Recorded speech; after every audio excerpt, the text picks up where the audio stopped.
Inshallah, we'll continue from page 25. Um, Now, there is one question, if you want. Let me start with the question first. So that way it gives you the opportunity to flip through it if you want. Um, so there was a question asked last week in more than one way. Perhaps I did not understand the question fully. So I want to go back to the question. So the question was related to what does a husband do if his wife talks a lot on the phone or with other men? Maybe it's related to her job, right? Or okay, all right. So I want to go back to this question because I was not satisfied with how we addressed it. So let's break it into two parts. The first part relates to the judgment of the act itself. Okay, so let's identify what is the Islamic judgment on what she is doing, irrespective of whether it bothers her husband or not. Then add the husband to the equation and then determine what he has the right to do, if any. Okay, so the deed of a person falls into five categories. You have the obligation, the recommendation, the permissible, the dislike, makruh, and the haram. Okay? So the obligation is obvious. The one who does it properly gets reward. The one who neglects it deserves punishment. The recommendation, the one who does it properly with a good intention is rewarded, but the one who doesn't do it is not threatened with punishment. They just missed out on reward. Okay.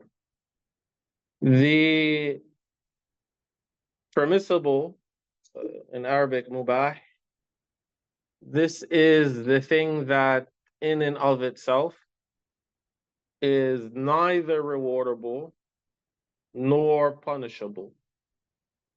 In and of itself, it's neither rewardable nor punishable. Like, for example, going to the gym. Someone goes to the gym to work out. It's not an obligation. It's not in and of itself recommended. It's not, there's no reward attached to it. There's no threat of punishment attached to it in and of itself. But it could change into another category. It could become rewardable, recommended, if one goes to the gym with a good intention. Okay, so say a man, he goes to the gym because he wants to keep his body strong for jihad, in case there is jihad. So he goes to the gym with that intention. This is rewardable. Otherwise, there's no reward in it. If he doesn't have a good intention, there's no reward. No sin, but no reward. The dislike is the thing that if you do it, there is no threat of punishment, no threat of punishment. But if you leave it out with a good intention, there's reward. Or you avoid it with a good intention, there is reward. Okay? The haram This is obvious. Leaving it out is an obligation. The one who does it, the one who does the haram, is threatened with punishment. But the one who avoids the haram, this is rewardable. Okay. The Prophet sallallahu alaihi wasallam, he said, ترك معصية واحدة أفضل عند الله من عمل ألف حسنة. ترك معصية واحدة, leaving out, abandoning one sin, a single act of disobedience, أفضل عند الله, is better to Allah من عمل ألف حسنة, than doing 1,000 good optional deeds. 1,000 good optional deeds. Leaving out one sin is better to Allah than doing 1,000 optional good deeds. So let's go back to the question at hand. The wife is communicating with the opposite gender. So that in itself, the judgment depends on the circumstances. It could be an obligation for her to communicate. Oh, don't put the cup on the book. Barakallahu fiqh. So it could be an obligation. Maybe she is a shaykha, a female Islamic shaykh, okay? And she answers questions from men and women. And there's a need for that. And they don't have anyone to go to but her. She is the most qualified to answer. And sometimes you find women like that. So she might be talking to men to fulfill a communal obligation.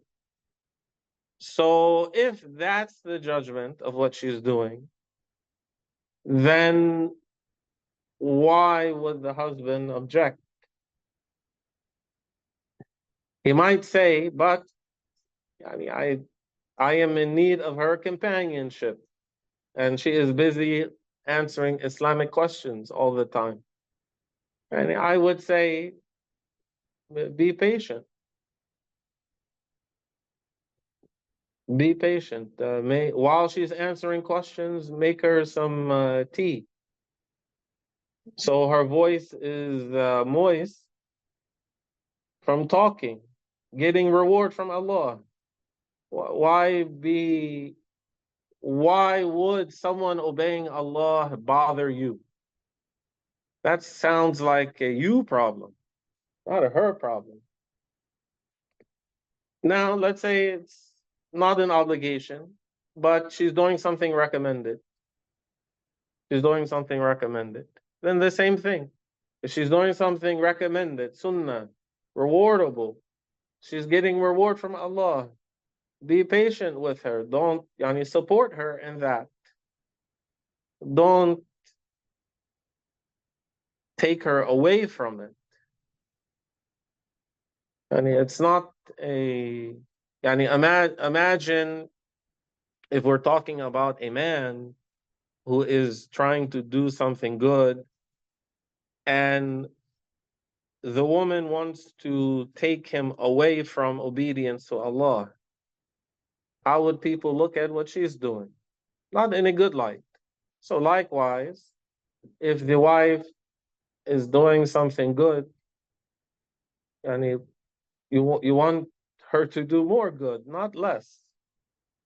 That will benefit you. That will benefit you. You have a wife who is bringing blessings to your life. Why would you want to block her from it? Now, if what she's doing is haram, then regardless of whether you are her husband or not, there you have to order the good and forbid the evil, and she's not allowed to do it. So you would advise her in an effective way without crossing the limits of the religion to not to do the haram. Likewise, if she was doing something disliked, advise her also not to do it because there's no reward in what's disliked. There's no reward in what's disliked. There's reward in not doing what is disliked with a good intention. So you would advise her not to do it.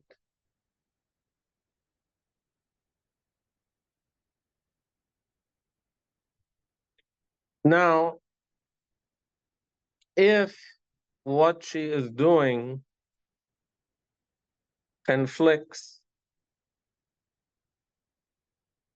with the rights of the husband, then what he does, and it depends.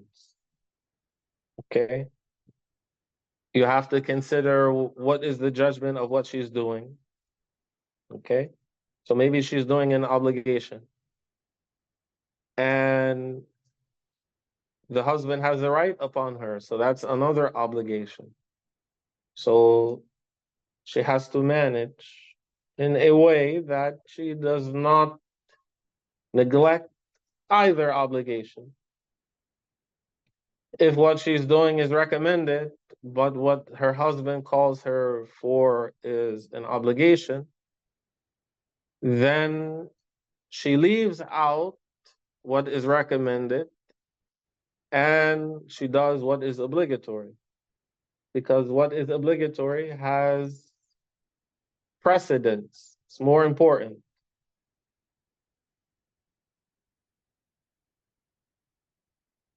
If there's any gray area in all of this, then let them work it out. Let them work it out. It's unlikely that you will have a happy marriage if whenever the spouse says something, whenever the spouse does something, the other spouse says, okay, let me check the judgment. Okay, let me check the judgment. Okay, let me review. Let me review. Okay? Let me ask. Let me call so and so and ask. I mean, every single thing. The wife wants a hug. Okay, let me check first. The wife wants to go to I don't know, Home Depot. Let me check first.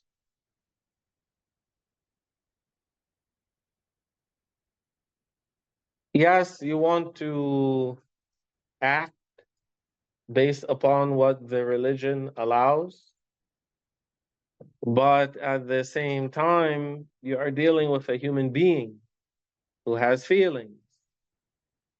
So if you approach your wife as these are my obligations,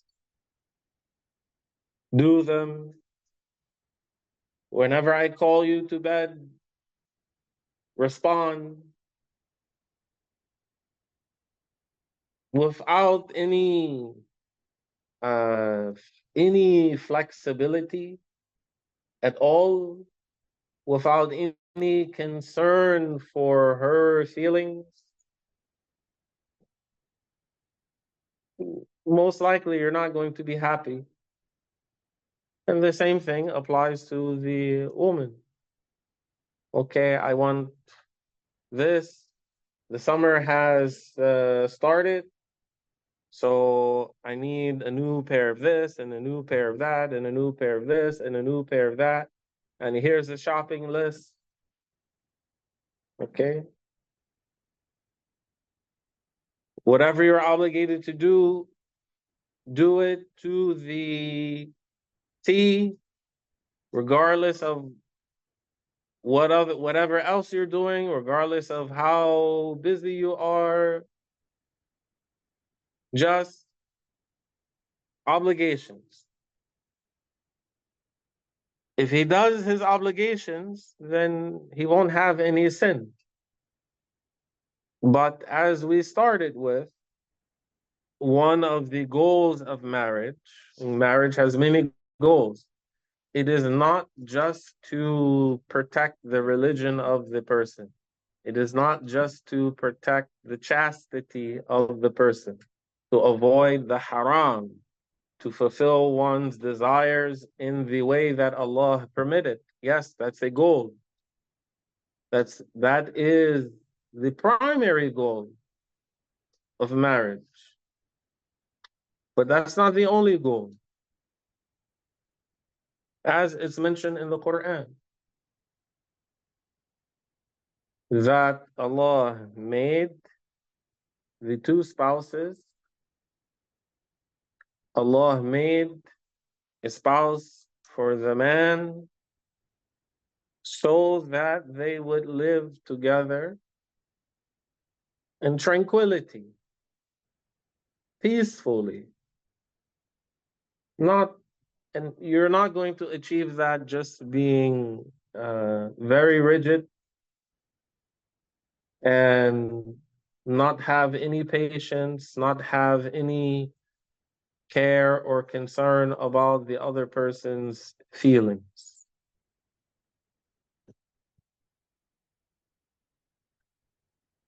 Right. So I think that is a better way of answering the question. Inshallah. Yes. All the points that you made, Sheikh, was very good. I really love. So, Allah subhanahu wa ta'ala speaks about hearing and obeying that which is lawful. If you don't hear and obey that which is unlawful, and we understand the status of the husband being the man, the bait. Mm-hmm. So, with it, do you give him that weight in terms of his wife hearing and obeying him, where she could be having conversation, may not be your classification of haram, but might not be the classification of haram, but the husband is this painful, doesn't like that. It'll be a casual conversation with the opposite sex. But he refers to her not to have this type of conversations, but she should hear and obey her husband.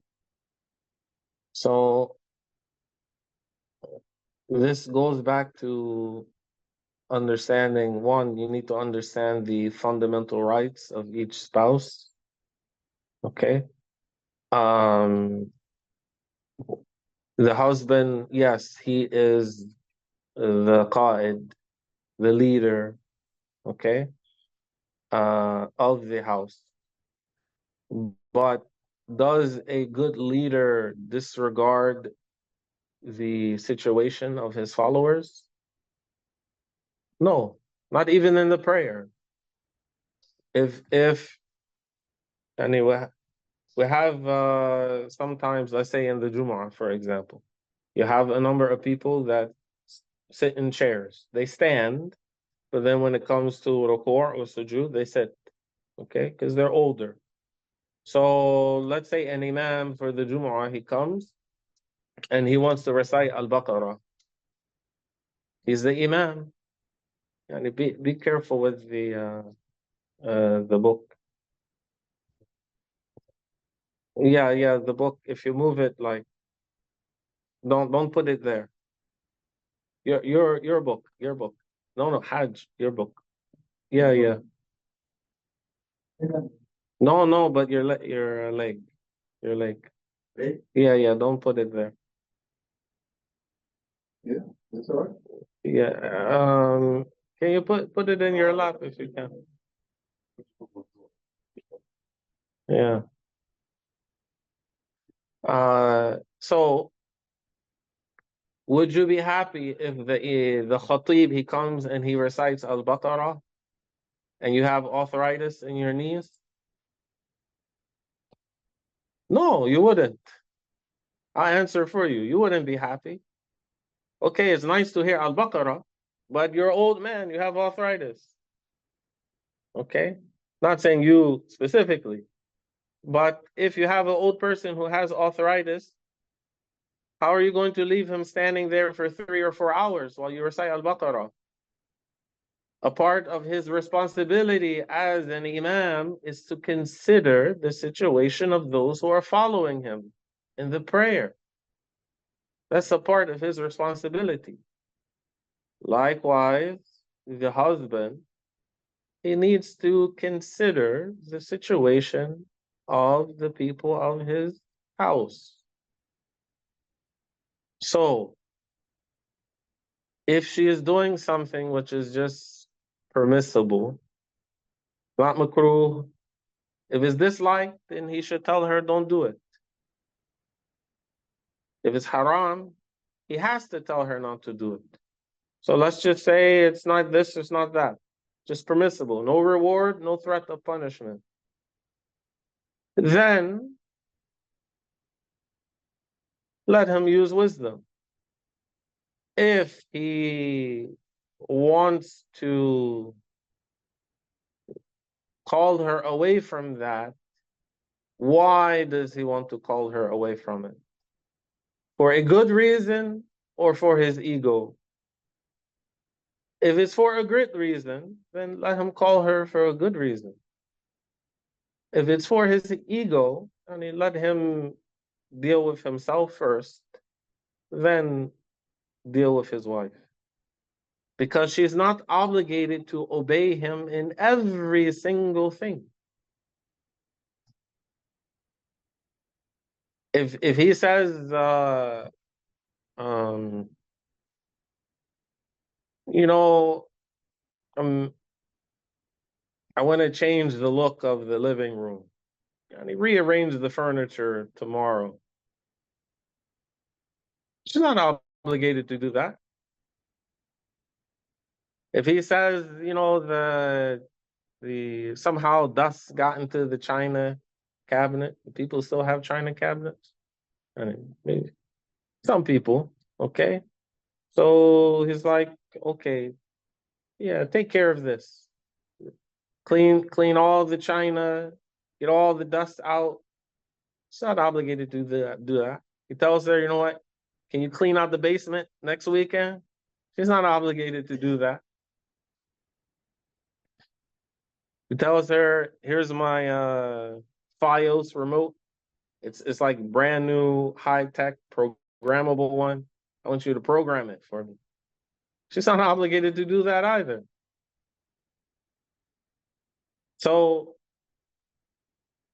if she does it to make her husband happy, then there's reward in that for her. But if she doesn't do it, or she has something better to do, then let him consider that. She's doing something better than what I asked her to do.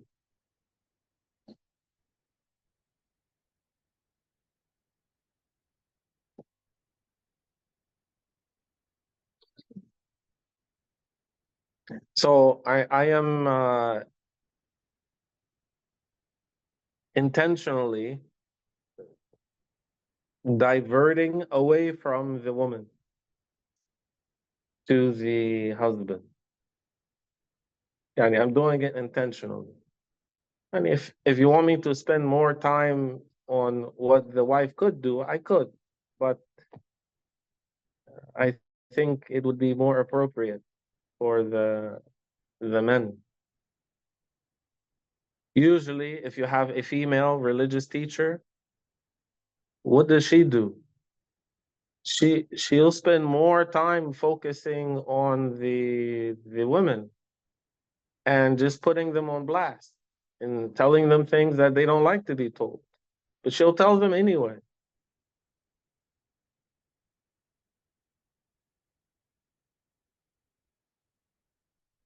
So we finished talking about the good qualities that one should seek. when searching for a wife in particular and a spouse in general. So now, inshallah, we're going to talk about the women whom it is forbidden for a man to marry. So the author, so we're on page 25.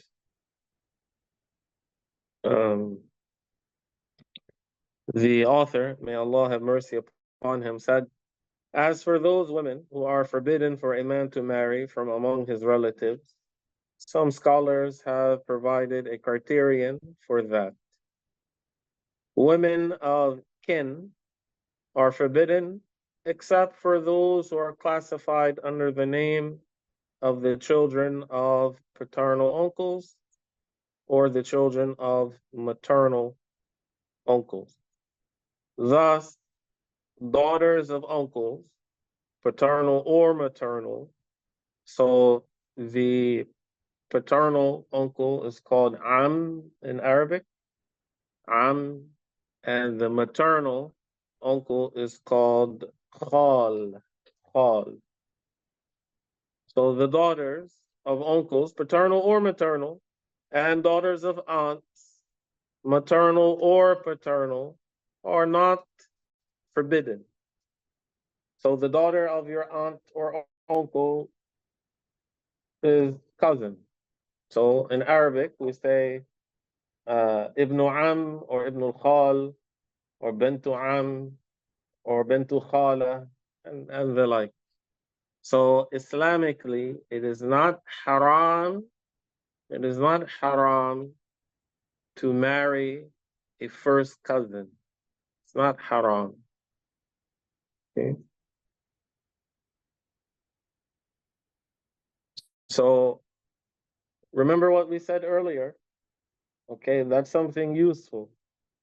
The actions of a person is classified into how many judgments?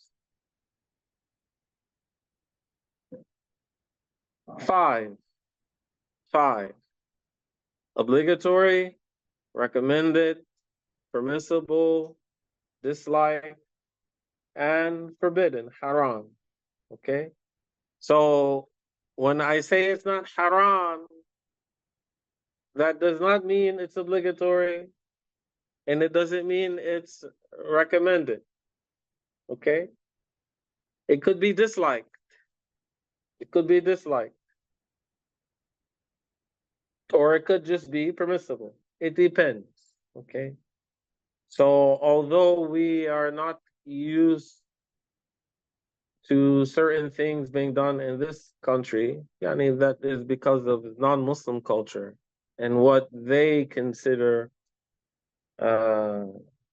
what is not acceptable. But our standard is the Islamic standard.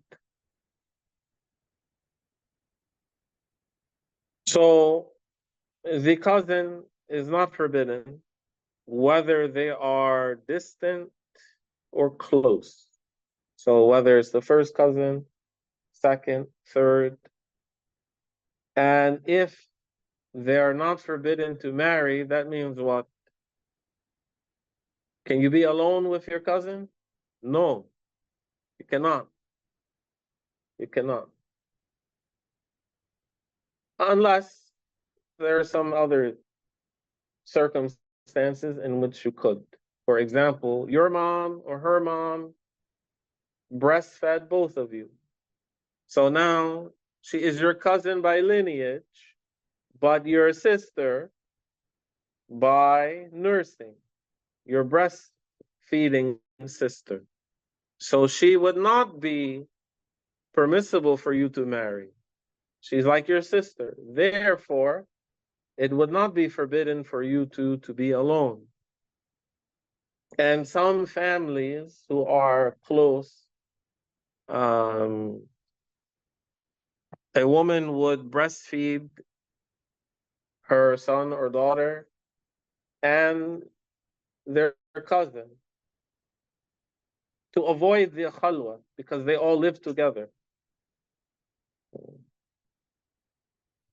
Allah the Exalted said, حرمت عليكم أمهاتكم وبناتكم وأخواتكم وعماتكم وخالاتكم وبنات الأخ وبنات الأخت. Forbidden for you are your mothers and your daughters and your sisters and your paternal aunts and your maternal aunts and the brothers' daughters and the sisters' daughters. So forbidden for you are your mothers, and what is meant by that is the prohibition of marrying them. The grandmothers, whether from the mother's or father's side, are included in this category. So the mother and the ascendant. Okay? So the mother, her mother, her mother, her mother, her mother, like this. Forbidden. The mother of your father's grandmother, your father's great grandmother, your father's great great grandmother, so forth and so on. And your daughters includes daughters of sons and daughters of daughters. So that includes your granddaughters. The principle is that the prohibition, when stated in a plural form, so حُرِّمَتْ عَلَيْكُمْ, the ayah says حُرِّمَتْ عَلَيْكُمْ, forbidden upon you, plural. Okay. When stated in a plural form, applies to individuals within that collective. Thus, it is forbidden for each one to marry his mother and daughter. So this prohibition does not apply to just a select group of people. Rather, it is forbidden for everyone. And this is unlike the religion of the magus, the fire worshippers, and those who follow them. The fire worshippers, they say it is not forbidden to marry anyone. So they say it's permissible for a man to marry his grandma. A'udhu billah.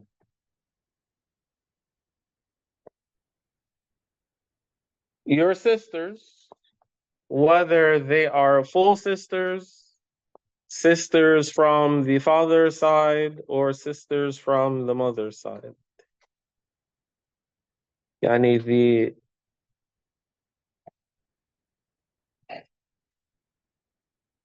the fire worshippers, you know how they got started? Their origin? There was a group of people that Allah sent to them a prophet who even a book was revealed to him. After some time, these people had a ruler who one day became intoxicated. He got drunk and he fornicated with his sister. So the scholars of those people objected. And at this time, those people were believers. They were Muslims. The scholars among them objected to what he did. So he said to them, are you objecting to the sunnah of Adam? And why is he saying that? Because the first man was who? Adam, alayhi salam, the first human being and the first prophet and messenger. The first woman was his wife, our mother, Hawa. They had children. How many children? How many times did Hawa give birth? 40 times. Each time she gave birth, she had twins, a boy and a girl, except after uh, Qabil killed Habil, after Cain killed Abel, she had another child, but only one, a son, and that was Sheath. So you have 39 deliveries. She had twins, a boy and a girl. And number 40, she had one boy. So the total is 79. So she had 79 children, Hawa, direct children. Now, where did the rest of the people come from? It was permissible at the time of Adam for a brother to marry his sister as long as she was not his twin sister. He cannot marry his twin sister, but he can marry a sister from another delivery. And that was the root of what led Qabil to kill Habil. Because Qabil, Allah revealed to Adam alayhi salam to marry the sister of Qabil to Habil, and to marry the sister of Habil to Qabil, to marry the sister of Cain to Abel, and the sister of Abel to Cain. But Cain's sister was not attractive. Or sorry, Cain's sister was very attractive, but Abel's sister was not attractive. So he would rather marry his own twin sister, not this other one. And that was the root that led him to do what he did. But later, once the people became enough, the permissibility of that was abolished. Once there was enough people on the earth, this permissibility for a brother to marry his sister was abolished. So this king, he tried to cover up his sin, which started with drinking alcohol, which then led to a bigger sin, which was fornication, and it led to a bigger sin, which was blasphemy, for deeming it permissible to do what he did.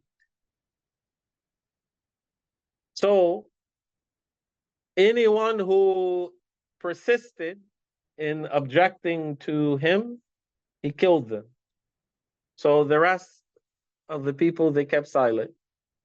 And this corruption that was unleashed upon those people got worse and worse and worse until those very people ended up worshiping the fire.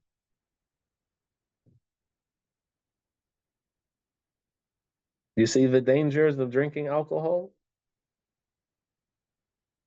Yani, but we live in a society, they wage war against cigarettes, not alcohol.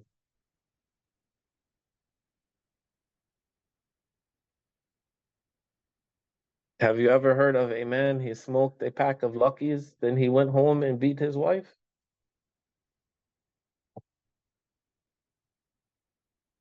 No. So he smoked a pack of Luckies. Okay. I shouldn't do that, but it's like this. That means something else. It, huh? No, cigarettes. It used to be a brand. Okay, Newport. So whatever. Marlboro. Okay. He's smoked Marlboro. Okay. Or Virginia Slims. Whatever you want. Okay. Yeah. Yeah. Some of you are too young for that. So, Yani, the point is why they wage war on cigarettes but not alcohol, which is much more corruptive and damaging to society, because of the money in it. Because of the money. In any case, your paternal aunts, from the three aspects above. So that's full half from the father's side or half from the mother's side. And likewise, your maternal aunts, the daughters of your brother and the daughters of your sister. So nieces, those are all forbidden. The explicitly forbidden women by kinship are 7 categories. The mother, even if she is the grandmother. The daughter, even if she is a granddaughter. The sister, the paternal aunt, the maternal aunt, the daughter of the sister, and number 7, the daughter of the brother. And what is forbidden by kinship is also forbidden by breastfeeding.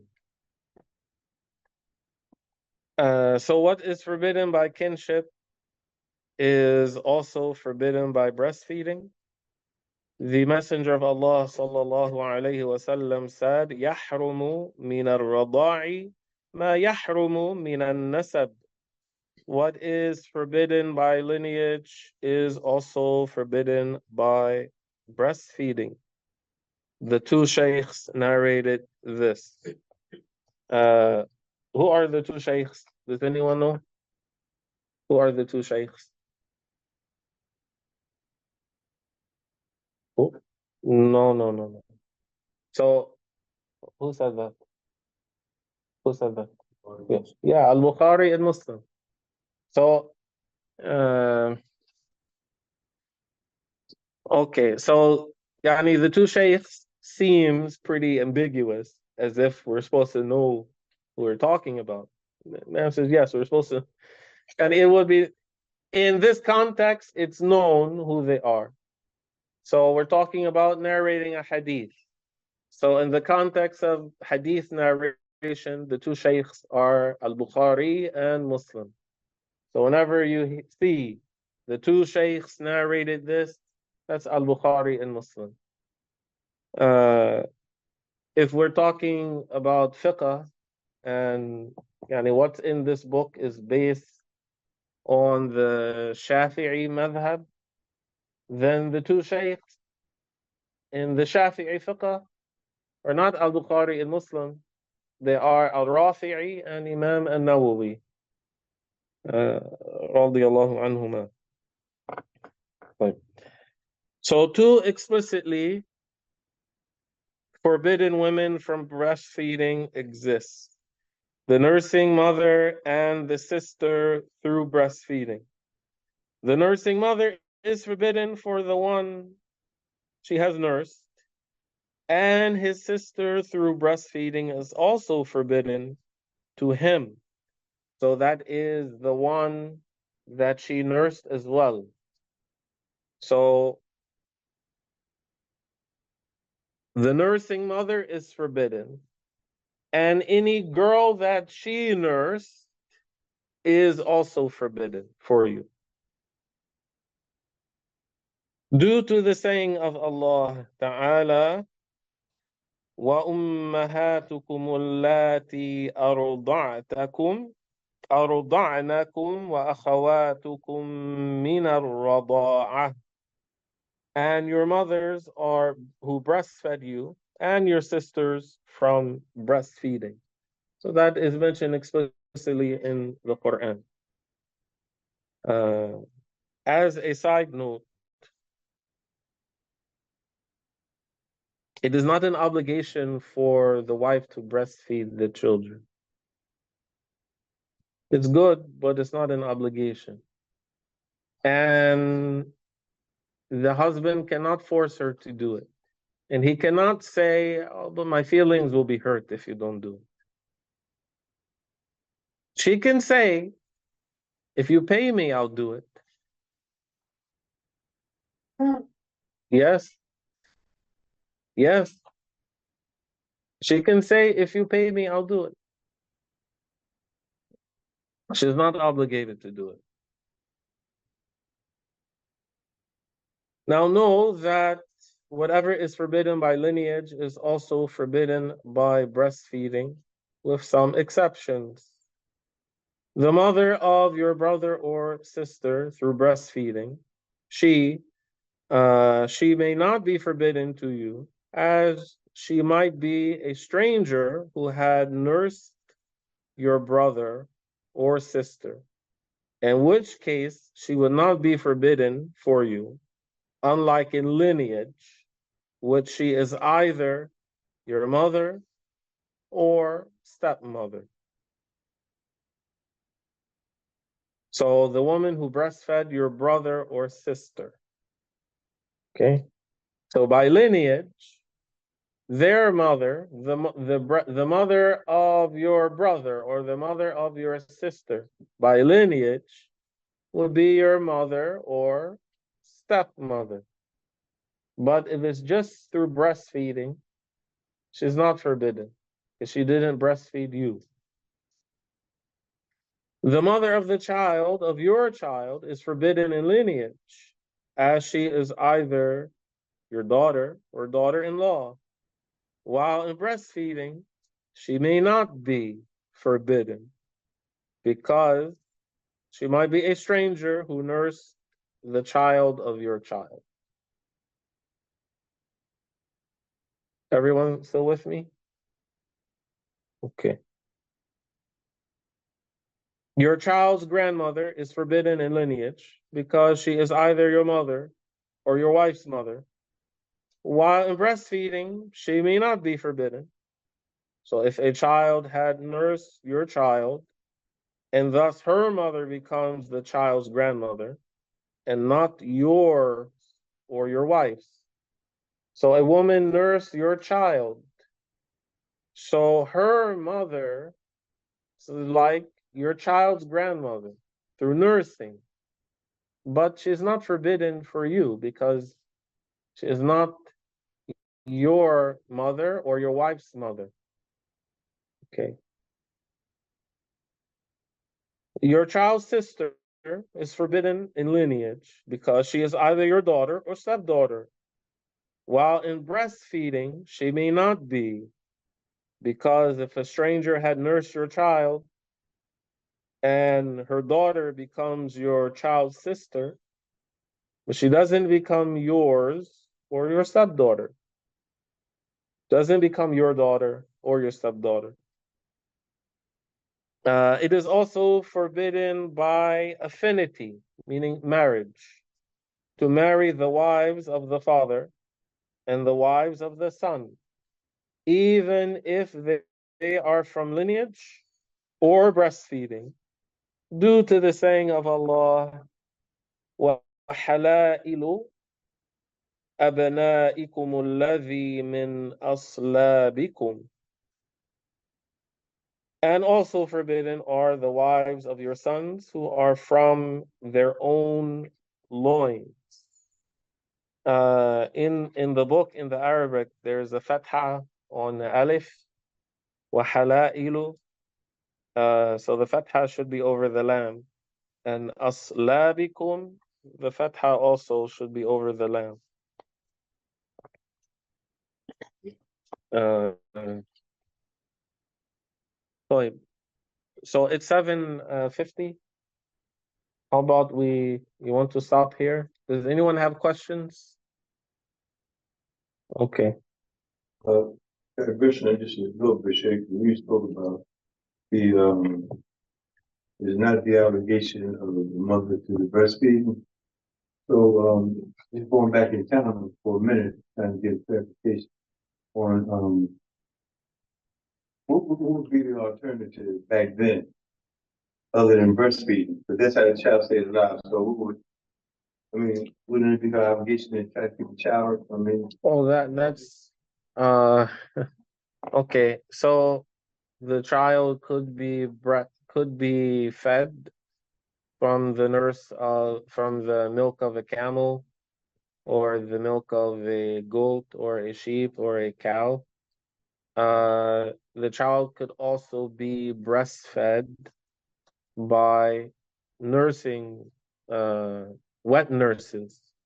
Okay, so remember the Prophet alayhi salatu wasalam, when the two angels came when he was a young boy and they laid him down and they split open his chest and they took his heart out and they removed a small piece of flesh from his heart and they washed his heart and then they put it back. Where was he? This was not in Mecca. He was with Banu Sa'd. Why was he with Banu Sa'd and not with Quraysh in Mecca? Because his mother, the people at that time who lived in Mecca, so Mecca was like the big city, okay, so to speak. The habit of the people who lived in the city was to give their nursing children to Bedouin women to take them into the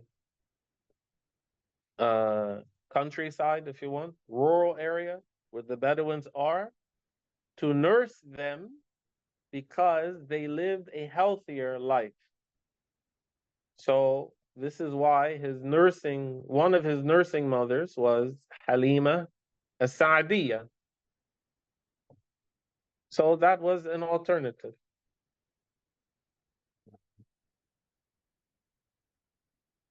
So we weren't talking about the case in which there's nothing for the child to eat except for the breast milk of his mother. This is a different issue. But in and of itself, is it an obligation for her to breastfeed the child? No. As for the conditions, how in order for one to become the mother of the child through breastfeeding, there is a separate chapter in the book just on that, but that comes later. Someone asked online, I think they repeated the question. So we'll get regarding how many times or cycles would deem one to be considered a sibling through breastfeeding. And we'll get to it when we come to that chapter of nursing. So there's difference of opinion. Some scholars they said one feeding, some said other than that. In the Hanafi school, it's one feeding.